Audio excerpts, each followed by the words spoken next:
ढेंकीकुट overbridge रास्ता पची गंधमय परिवेश ढेंकीकुट एनएच 20 ओभरब्रिज उपरे शह शह आयरन ट्रक समेत अनेक गाड़ी यातायात करुच्ची। ओभरब्रिज तले एनएच 220 शह शह गाड़ी समेत ट्रलर चलुची। हेले ओभरब्रिज तले परिबा दुकान बसुची।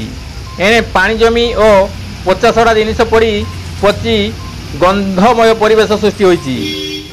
ए कथा कहिबो काहाकू सुनिबो बा किए? ना एनएच ना पंचायत ना आरएमसी केही दृष्टि देउनाहांती। जेमिति ढेंकीकुटर माँ बाप नाही। Govind Raut report KD news Odia.